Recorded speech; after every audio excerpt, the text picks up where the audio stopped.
Sup everyone, welcome to another episode of Garage Topics. Today's episode is the definition of this channel, Garage Topics. First and foremost, if you're new to the channel, thanks a lot for watching. If you like the video, hit a like button, subscribe, drop a comment, you know the deal. If you're an OG, this is a long time coming. Everyone can go check out my old videos. This is what started this channel. They were very bad videos, but I started this channel in a one-car garage of a rental house that I lived in. I was somewhat fresh out of college. It was before I got married. Even though that garage was tiny, that garage started this channel, started my inspiration for loving garages and working outside and doing things with your hands in the garage and sharing it with other people as well. Fast forward many years, I've made several moves to different garages, moved to different states, gotten different jobs, etc.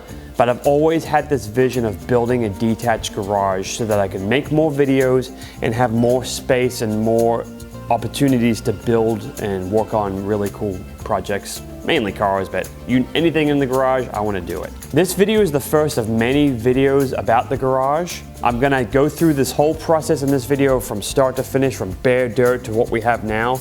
Truth be told, this garage is still not finished, but we're like 98% of the way there. I'm really looking forward to sharing the whole process with everyone.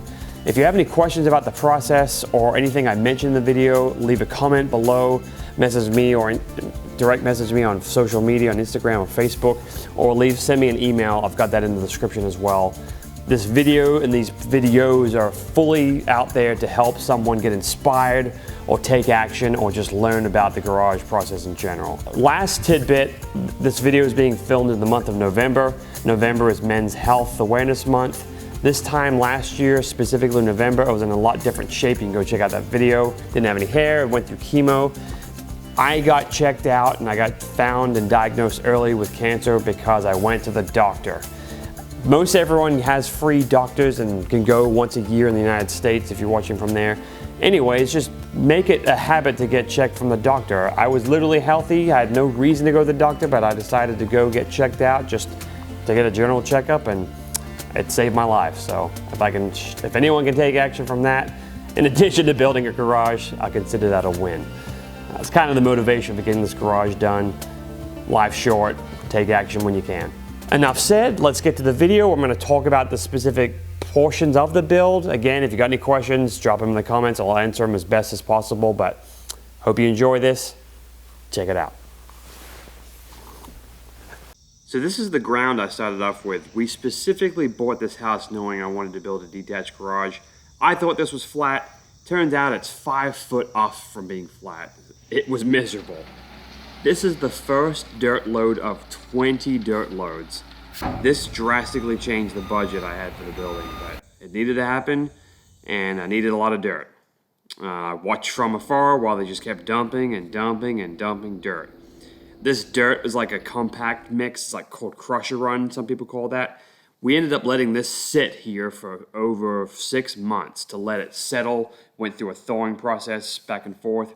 I got told that I needed a foundation. Some people said I needed this, so we let it work and let it sit for a while, but from afar you can see that this leveled it out. Here's me sampling what the garage would look like. I came to find out that this dirt that I was paying for per load, I was paying way too much for. I had a middleman bring it for me. I'm glad they told me about it because I did not know it existed, but I was paying a lot of money. So I ended up just hiring out the people themselves and paid literally less than 50% for each dirt load. I'm glad I did this. And here they are driving off from the neighborhood. I thought this would be the last loads of dirt, but it was not. This ended up being 20 loads of dirt. This is insane. Again, we let this dirt sit for almost 6 months through different thaw cycles. There's a beautiful view looking out here. This garage was going to block a little bit of it, but it did not block the view of the cows, but it just sucked watching this dirt just sit for a long time. As we get closer to the spring, it was time to chop some trees down. I hired a whole crew to come do this because I was going to kill myself if I did this. It was a lot easier to cut these limbs down now without the building being in the way. I took a little bit back extra just to be safe so that we don't have any issues in the future. When the load showed up with all the building materials, it really started to set in that this was going to be happening. Quinn, see the wood? You see the wood? Yeah. So you can have fun in the car. Hey. Yeah. The next day, the crew came, and this was incredibly how quick they moved. First, they started by digging the holes for the post because I did a post-construction building, as you'll see. I'm so glad I hired a crew to do this because watching them work quickly, it was evident that they knew what they were doing and were going to do a lot better job and a quicker job of it. I was kind of getting worried here. They just dug holes and sucked the poles in, and it kind of looked like a mess, to be honest with you, but they knew what they were doing. As you'll see here in a second, very quickly this became more structural and rigid, and you kind of see the shape of the building. This was literally their lunchtime. They did all this work in the one morning. I was impressed. At the end of day one, this is what the building looked like. Again, those guys knew what they were doing, got stuff done very quickly. I'm so glad I hired them out. This was the next day, literally putting up trusses, making this building look like a real building in less than 12 hours. They put up this entire roof in less than an hour and 30 minutes. I was flabbergasted how quickly they did this. You can clearly tell they'd done this several times. They told me that the crane driver was the first time they'd ever worked with him, but they looked like they'd been working together for 30 years. They pre-constructed wood so that the trusses would set to this easily.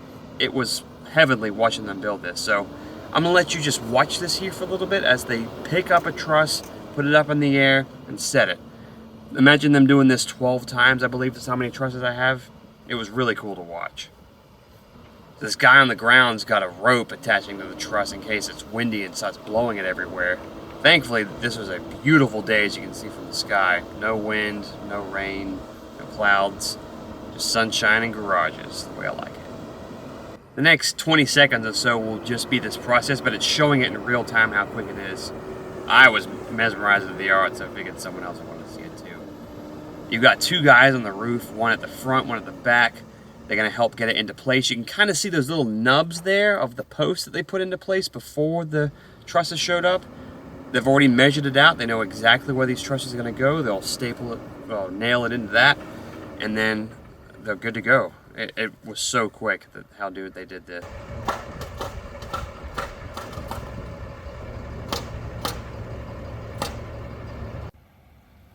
This is day two, the end of day two. And look at this. I could not believe how much work they got done in 2 days. This was incredible. This is all the metal for the building, just sitting in my front yard. I had to sit there for a while. So before we started to put the metal on, we wanted to have the concrete poured just to make sure that everything was good to go. So a crew came out to get the ground somewhat level before the official crew came in to actually pour the concrete. This guy was great. He knew exactly what he was doing. And he had an incredibly fresh truck, as you can see how I was creeping on it. This OBS Chevy was immaculate, and it said, I think he had like 80,000 miles in it. I think it was fresh. Okay, before the concrete guy showed up, I talked to my electrician, told me to run conduit underneath the electricity. It would help save time, save money, etc. So I got all this conduit from Lowe's or Home Depot, I forget which store I went to for this, and ran it underneath the ground. So what we're doing here is electricity is going to come into the main box on this side of the garage, and for each wall we're going to run a power source of wire directly underground straight to the wall. Otherwise you'd have to go up through the roof and then come back down again, which working with the roof, you can do it, it just takes a lot of time, so this really made things more efficient. Okay, now the concrete crew's showing up. They're going to put some special gravel down, level it all out, get all the forms made to make sure that the concrete's in place. There's yet another load of dirt. I should make a ticker to show how many loads of dirt there are. At the end of this video, I'll tell you how many, but it was sad. Alright, crew's backing up. Pretty tight spot on this road. They know what they're doing, or I thought they did. Anyways, more on that later. First day of the concrete crew, they come in and put this gravel down, level it everywhere. This has gone directly over top of the conduit, so I didn't have to worry about burying it at all. Here they are, just bringing it in, leveling it out. You can see that black stuff around the posts. That's going to make the post float, meaning technically the posts can move a little bit and it won't crack the concrete. It's to create just a slight barrier between the concrete and the wooden post, and to not rot the wooden post out as well. Here it is from the outside, looking good. Here's Ernie Boy, looking fresh as always.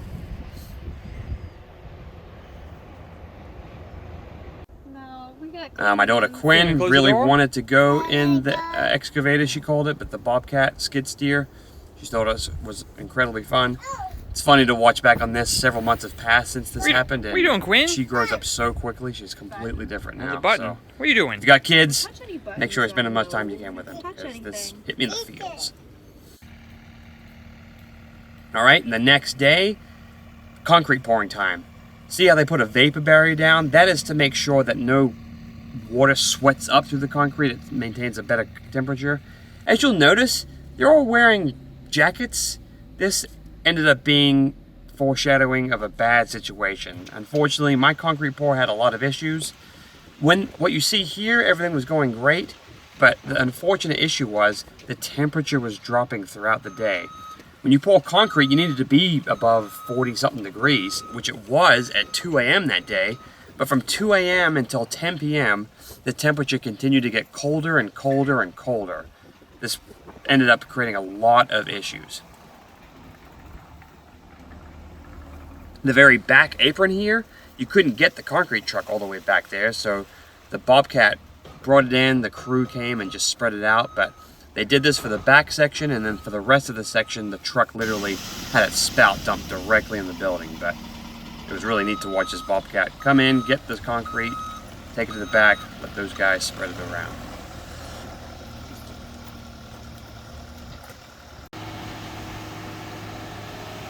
I didn't realize these concrete trucks have literally water on board.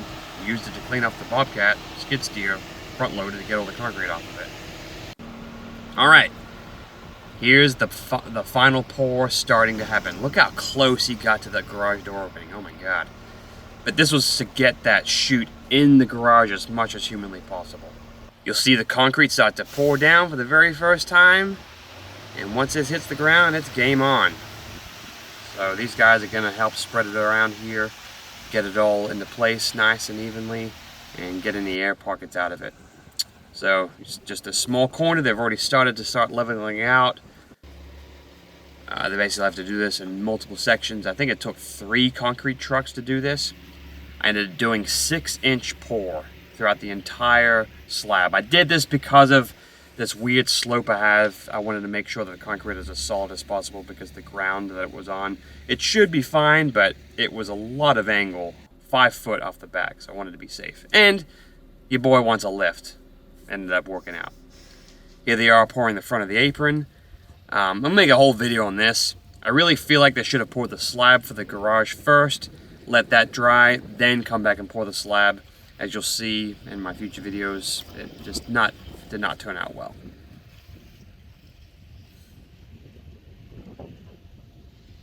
See that watery patch there? That's not good. So this process of floating it out with this machine is supposed to take a couple hours, several hours. Because the temperature was dropping, it was not drying. It was a disaster. This went on until the deep, deep night. It just took forever, and I was really worried that this whole concrete pour was going to be ruined. Still not dry. Still not dry. I ended up getting some lights out because it was starting to get dark. This camera was overcompensating to make it look brighter, but here you are. It's literally pitch dark out. We got flashlights out here trying to get this concrete smooth and dry. I would say about 75% of it we were able to, but that first 25% near that main door, we were not able to. Literally hear me trying to blow it dry.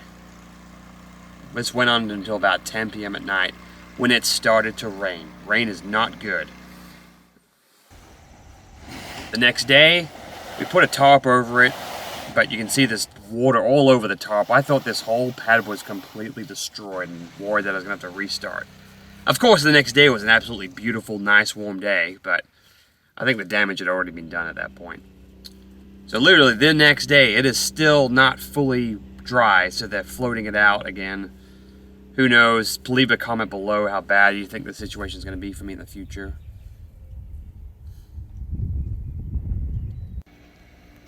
So the end of that day, the slab had finally dried. It was looking pretty good from afar. They made the cuts that day, which put a bunch of dust everywhere, so I couldn't fully see exactly the condition of the concrete, but for the most part, this was looking like a real garage. And the next evening, it rained a little bit. It was a beautiful Kentucky sunset. It's too good not to share this. From afar, walking around the neighborhood, you can see this behemoth of a garage compared to the size of our house. This is Superman fresh, Super Club Dirty fresh.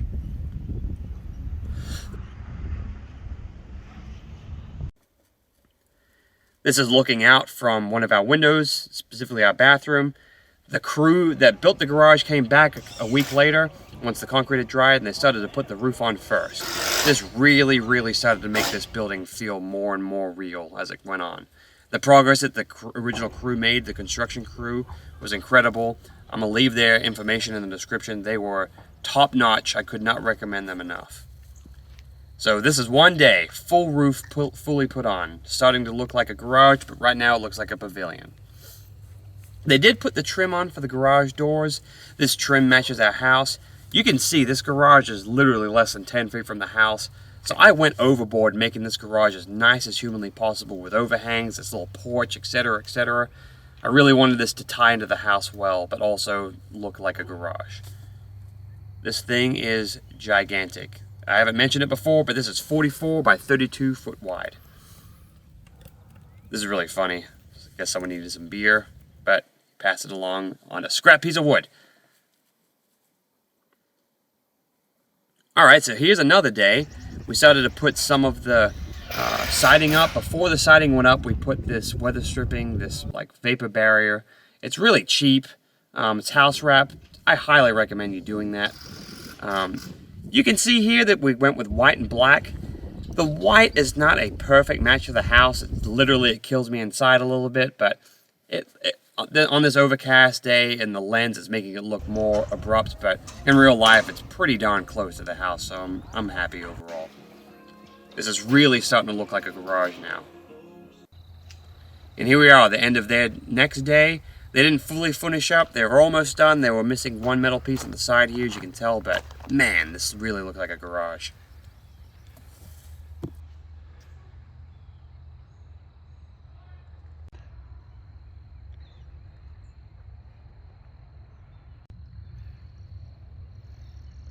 Quinn, what do you think about the garage? Yeah, those are nails.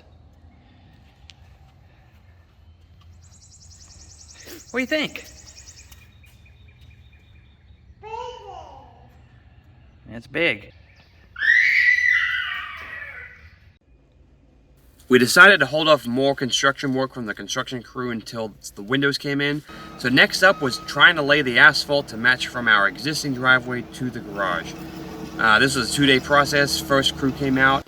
They did an exceptional job making sure that there wasn't going to be a downhill slope into this garage, making it a flood issue. This is after their one day, literally a couple hours. After this asphalt was poured, you could really see the level of detail they put into this and grading it perfectly. I'm grading it on the side as well to make even more room. The next day, the asphalt crew showed up themselves. They were waiting on these trucks for like 30 minutes to an hour. I was wondering why there were literally like 8 or 10 dudes showing up at the house, because I was like, this is literally like 1 or 2 machines. This is why. They're a fully operational unit. These guys were incredible. One guy making sure the right's good, one guy's making sure the left's good, one guy's driving it, one guy's making sure there's enough material in there, one guy's tamping it from the left, one guy's tamping it from the right. You get what I'm saying. These guys were incredible. This is really neat to watch, and this whole process literally took an hour and a half max. I was really impressed with this. You can see all the steam here. This smelled pretty bad in real life, but it comes off the truck really hot, and that's what makes it easily malleable, makes you can form it. It needs to sit for a couple days to fully dry before you can drive on it, otherwise you leave a bunch of tire marks in it. But you can see here, it's starting to look real good, and it's like a little patch left here. Oh, my boy comes from the back and just scoops a shovel load on it. Then we got the steamroller or the compactor. This thing vibrated it while it rolled over it to make it as smooth as humanly possible. It looked really good. Another load coming into the machine, piping hot from the back of the truck. This is a look from the inside. It steamed for quite a while. It smelled bad, but it looked really cool. And here's the finished product. I was so impressed by this. I'll eventually get this whole driveway resealed so it all matches the same color, but man, this really started to make my vision come true with seeing how we're gonna pull vehicles. Man, this is crazy to see this. The Corvette leaks like crazy, and I still haven't figured out what I'm gonna do with the concrete yet, so painter's tape and cardboard are gonna solve that for now, but man, it's pretty cool. So the Corvette's really in the middle of this bay, which is where the lift would be, so you can see how much room there is behind it and in front of it. And then you can see how much room's in front over here. Obviously the SS is a lot shorter than the truck, but you got plenty of room. You could probably fit me out of here if you needed to in a squeeze. The 18-foot door is a must. I don't know how houses don't have 18-foot doors. I was not super close, as a little close on this side, but plenty of room to open up a door because there's 3 feet on this side, and then there's 3 feet in between the cars, so you can open up both doors just fine, like on one car at a time, and then plenty of room on this side. But man, this is wild. Obviously this will fill up quick, but this is a whole lot better than anything I've ever had. So the original construction crew came back, they put the windows in, and then we're gonna put this final piece of siding in now that they got the correct piece in. Those windows matched our house. I spent a pretty penny on those to make sure they matched, but I'm so glad I did because of how close it is to the house. And here we have it. This is looking like a real finished product. There still is a ton of finish work left to do, but this really started to sink in that this was a full-blown garage. That door with the Corvette is a 10 by 10 door. There's a door in the back that's a 10 by 10 door. Man, look at all this. SS is a reference. I think there is 27 rolls of insulation in here, to 24.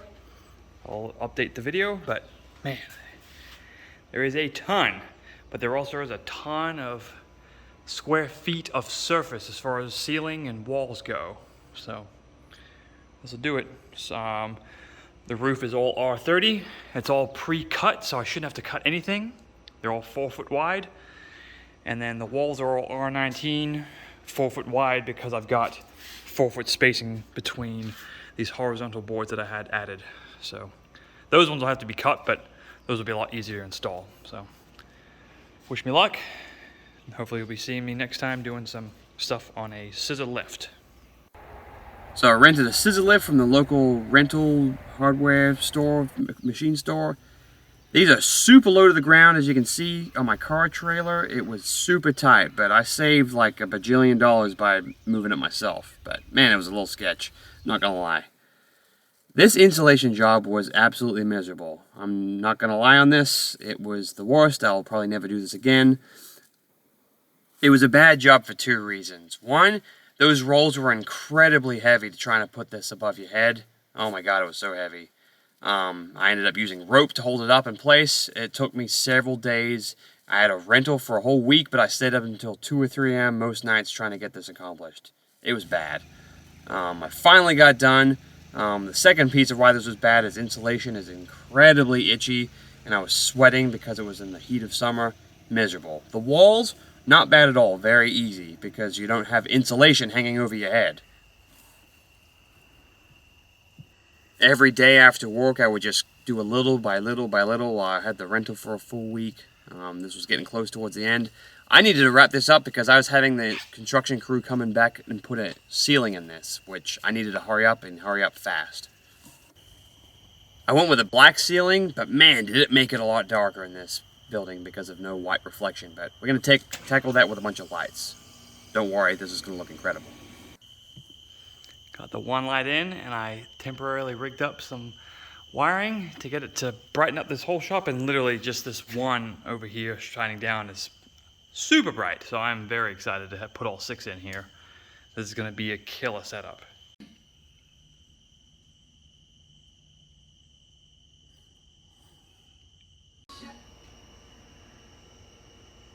Got that first row powered on. Second row I do not because it's on a separate light switch, and I technically don't have power out here. I'm doing some OSHA approved electricity hookup system setting stuff. Boom. Anyways, very happy with the light I put just from 3, and I've got 6, so this place is going to be popping. I'll share the video when we get the electricity fully in here, but man, this is great. Next up was the garage door install. I ordered these garage doors like 6 months in advance. It worked out to my advantage because they were ready almost when we needed them. I was at work for the day, so I didn't get to see the whole process, but these guys were top-notch. Took them a whole day. Got it set up. It is pouring, or getting close to pouring raining, and the only noise is coming from these panels that don't have insulation blocking them. The actual ceiling, there's almost no sound at all. This is great. So in order to get electricity in this garage, I had to run it from my house. So we ran it underground, the 10 feet or less that it was away from the house, through the crawl space, up through a wall, up to the attic, then back down to a fuse panel. So I had to run more conduit. We ended up running conduit for the electricity, an Ethernet cable, and water. I ran hot and cold water into this building. So we tapped through the foundation, just the cinder block walls, used a cheap drill bit, my regular drill worked fine. I just hammered it out the rest of the way. Then when we were done, I put concrete back in it to solidify it up. A lot more finish work. Oh my god, this day was so hot. I literally had a fan outside because of how stale and hot it was. This was me wrapping the post in the front. You'll see the finished product in the later video. Here's the inside. Got some insulation, got electricity. I'm using this wood to have the lower sections of the wall, but the top walls would be metal. And this is where we're at as of today. Alright, this video is about to be wrapped up. This is where we're at now with this garage. We've got a lot of work to go. Something that I left out from the video, which I'll detail in another video, is that I did all this insulation, all the wiring for the most part, and all the finish work of this garage. I saved a lot of money, but it has taken forever. I have 2 young girls under 3 years old. One of them just turned 6 months old, so she's just a handful, which I love her to death, but that's mainly my priority, so I only get out of here hours here and there. But I'm glad I've done it, but it's taken a lot of time. There's like 40 outlets. We've got HVAC in here as well on each wall, one there, one there. Again, I've got specific videos about that, but this garage is a mess. I made it look really nice in this tabletop at the start, but it is a straight up mess in here. I cannot wait to start working in here further. Like right now, it is 30 degrees outside, but it is 60 degrees in here. This is incredible. This is the whole reason why we did this garage. Other components. I paid an electrician to run the wiring from the house into the garage, but then in here I did everything else myself. The lights are incredible. I'll have another video about that, but I got those from Hyperlight. There's 6 bay lights. I also have LED lights that I'm running, the Barina lights on the side for a different style lighting. This is very bright. If I want a softer light, I've got the Barina lights in there, more yellowy soft light option. The concrete itself, it is very structural. This is the best section of it. It looks good. The rest of the garage, the concrete, it kind of looks like doo-doo, but I'll let it slide.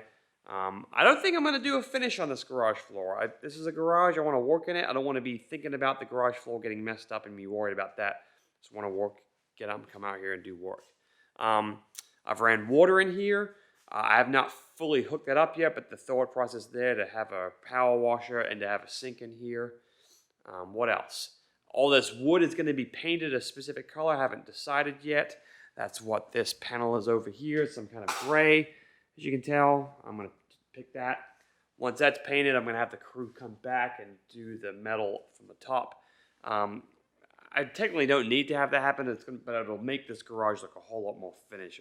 And I've already gone to a lot of effort to make this as nice as humanly possible, so may as well finish strong. But yeah, it's a mess. I work on the projects here and there. Literally, I haven't even made a video about my Subaru yet. It's a dream come true to buy one of those things, but mine is haggard and gross and needs a lot of love, so it's on the back burner until the garage gets finished. So if you got any specific questions, again, drop them. I'd be happy to help. I hope this video is entertaining. I'm going to make several more videos about specific processes, and you'd betcha there's going to be a what did this cost video coming up soon. So I appreciate it. If you made it all the way to the end, thanks a lot. Be sure to go like me on Facebook and subscribe here. Like me on Instagram as well. Catch you guys later. Peace out.